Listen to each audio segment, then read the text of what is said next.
على من لا نبي بعده قال الله تبارك وتعالى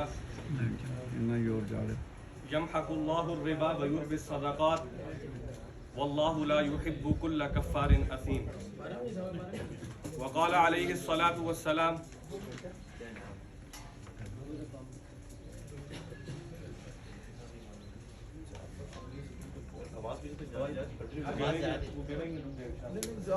بات جاری ہے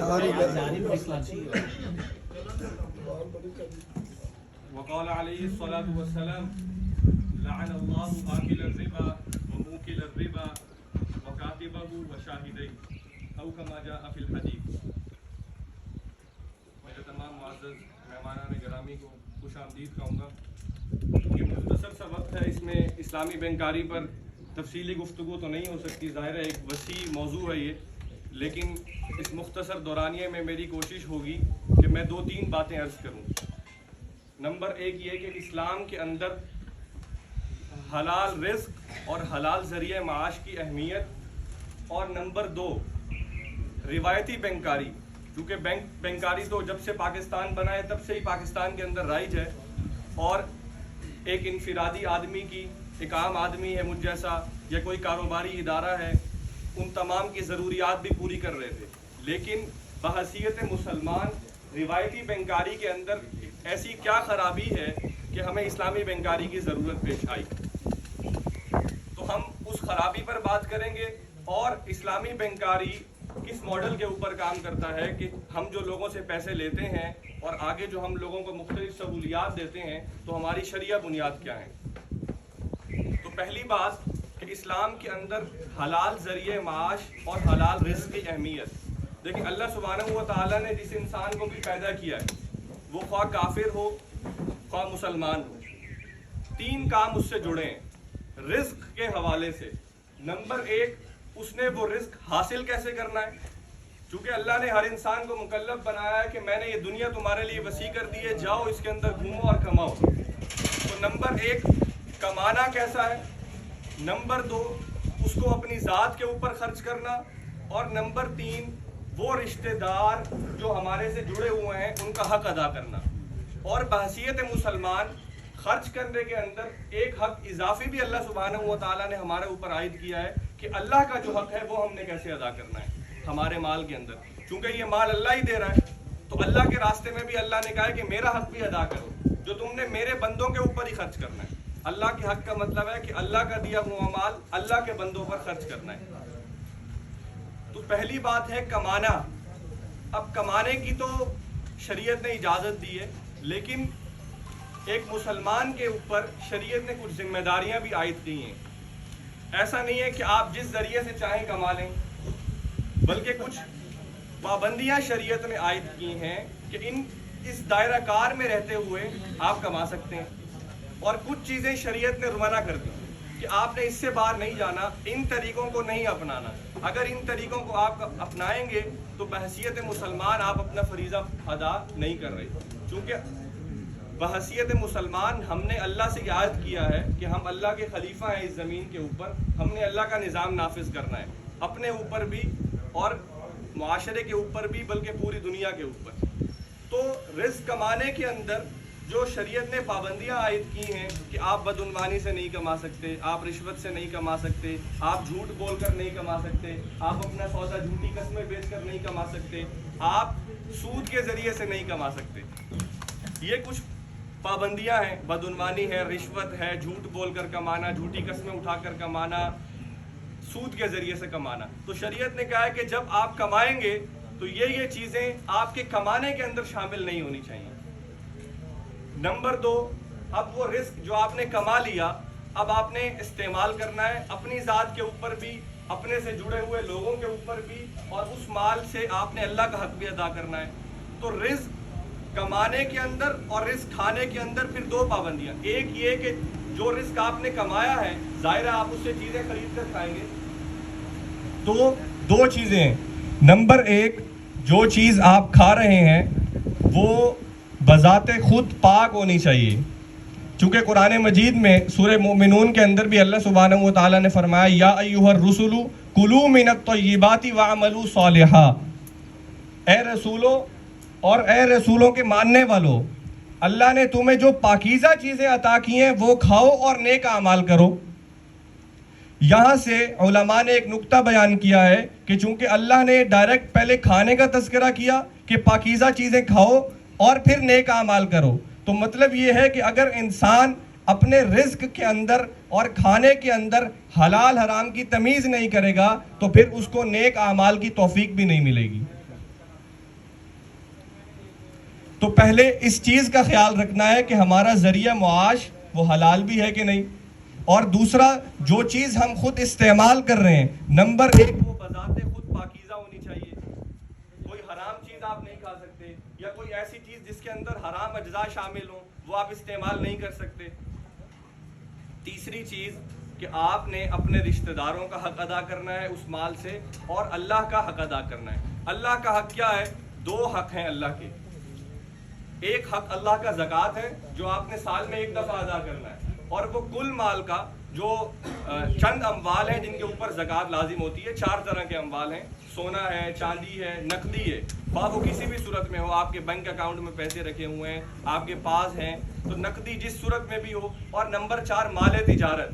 مال تجارت ہر وہ مال جس کو انسان آگے بیچنے کی نیت سے خریدے۔ مثال کے طور پر میرے پاس پیسے تھے، میں نے سوچا کہ میں فلاں سوسائٹی میں پلاٹ خرید لیتا ہوں اور جب اچھا ریٹ ملے گا میں اس کو بیچ دوں گا، تو یہ میرا پلاٹ مال تجارت ہے۔ تو یہ 4 طرح کے اموال ہیں جن کے اوپر ہم نے اللہ کا حق ادا کرنا ہے، سونا، چاندی، نقدی، مال تجارت، اور وہ سال میں ایک دفعہ ادا کرنا ہے۔ کل مال جتنا بھی بنتا ہے اس کا 2.5% ہم نے اللہ کا حق ادا کرنا ہے، اللہ کے بندوں پر خرچ کرنا ہے۔ اور دوسرا زمینی حق، جس کو اللہ نے زمینی پیداوار عطا کی ہے، فصل ہے، باغ ہے، اس سے جو پیداوار آ رہی ہے، خواہ وہ سال میں ایک دفعہ آئے، خواہ وہ سال میں 2 دفعہ آئے۔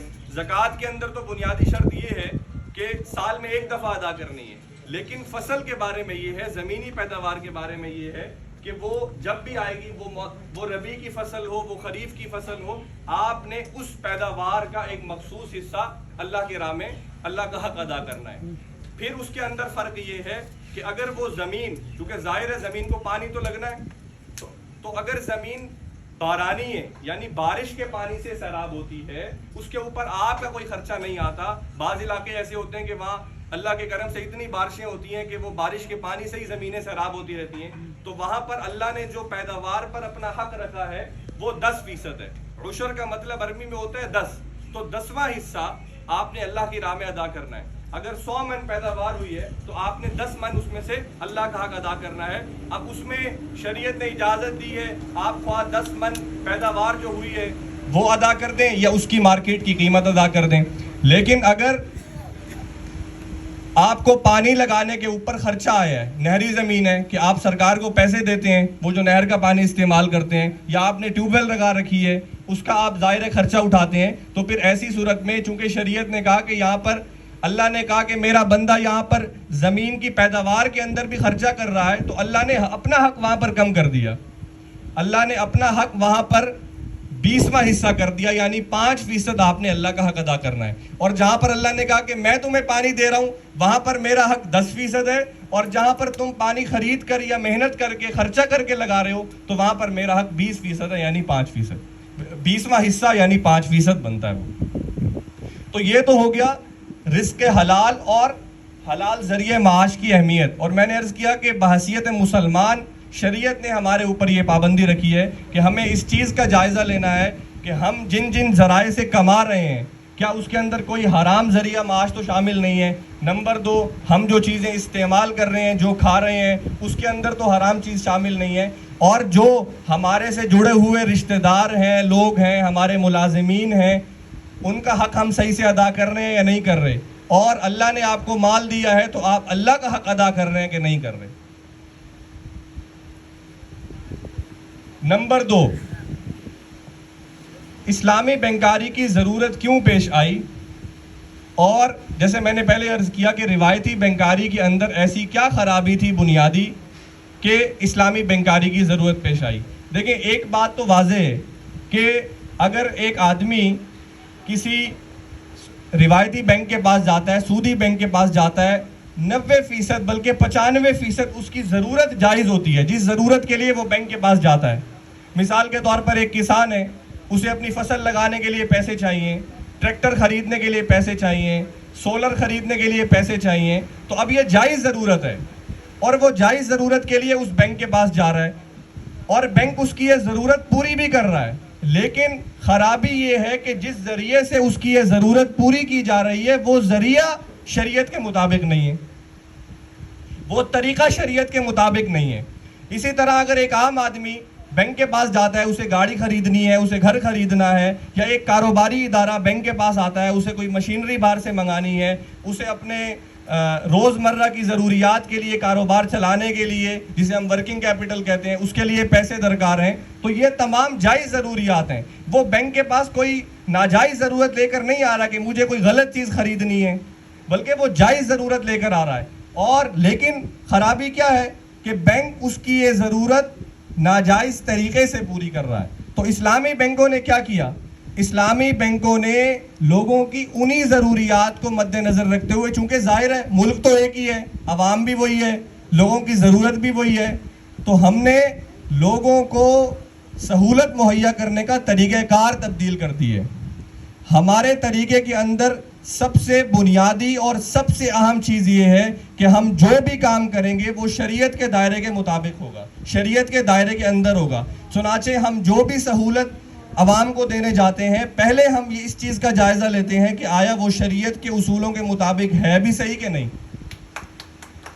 اور اس کے لیے باقاعدہ ہر اسلامی بینک کے اندر ایک شریعہ سپروائزری بورڈ بنایا جاتا ہے کہ اس اسلامی بینک کے اندر جو بھی سہولت مہیا کی جا رہی ہے, اکاؤنٹ اوپننگ سے لے کر کہ کسٹمر جو اکاؤنٹ اوپننگ کرتے وقت, اپنا کھاتہ کھلواتے وقت جس کاغذ پر دستخط کرتا ہے, اس کاغذ کی شکیں بھی ہم دیکھتے ہیں کہ آیا اس کے اندر کوئی ایسی شک تو شامل نہیں کی گئی جو شریعت کے اصولوں کے مطابق مخالف ہو.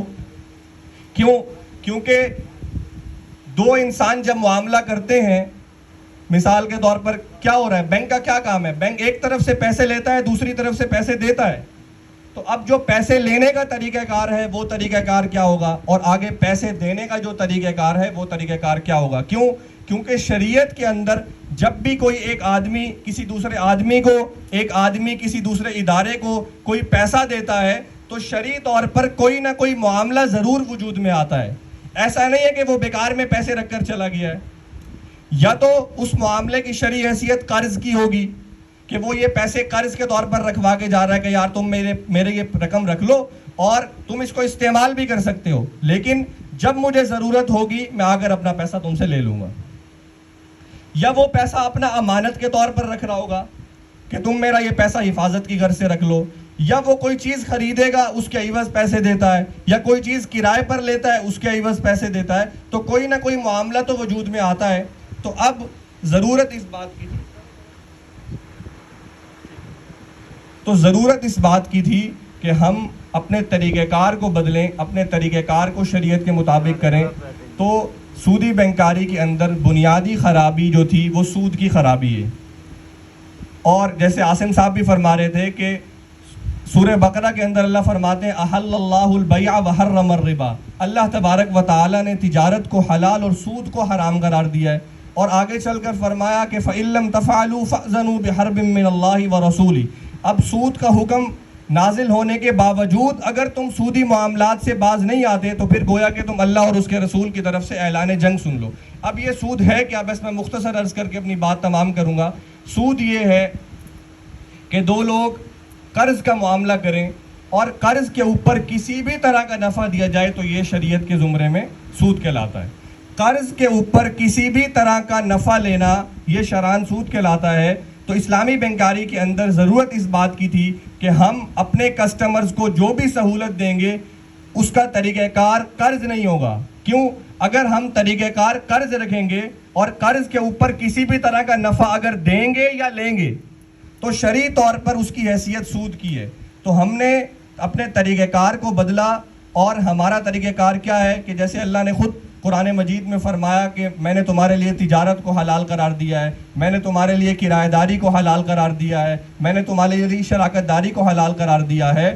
تو ہم اپنے کسٹمر سے جو پیسہ لیتے ہیں اور اس کے اوپر نفع دیتے ہیں وہ ہم شراکت داری کا ایک طریقہ ہے مضاربہ, اس کی بنیاد پر لیتے ہیں اور آگے جو ہم مختلف سہولیات دیتے ہیں، ٹریکٹر لے کر دے رہے ہیں یا سولر کی سہولت دے رہے ہیں، اس کے اندر بھی ہم ایسا نہیں ہے کہ کسٹمر کو پیسے دے دیں کہ تم پیسے لے جاؤ، اس سے خرید لو، بعد میں تم ہمیں پیسے دے دینا، نہیں، بلکہ ہم خود خریدتے ہیں اور خرید کر اس کو بیچتے ہیں. تو ہمارا طریقہ کار یا تو شراکت داری کی بنیاد پر ہوگا یا کرایہ داری کی بنیاد پر ہوگا یا خرید و فروخت کی بنیاد پر ہوگا. ہم قرض کا معاملہ کرتے ہی نہیں ہیں، اس لیے کہ اگر آپ قرض کا معاملہ کریں تو آپ اپنے ڈپازیٹر کو، اپنے کسٹمر کو سیونگ اکاؤنٹ کے اوپر اگر کوئی منافع دے رہے ہیں، اگر اس معاملے کی شرعی حیثیت ہی قرض کی ہوگی تو پھر وہ سود کہلائے گا. میں نے عرض کیا ہم مضاربہ کی بنیاد پر پیسہ لیتے ہیں اور آگے جو ہم پیسہ دیتے ہیں وہ ہم یا تو کرایہ داری کرتے ہیں اپنے کسٹمر کے ساتھ، یا خرید و فروخت کا معاملہ کرتے ہیں، یا شراکت داری کا معاملہ کرتے ہیں.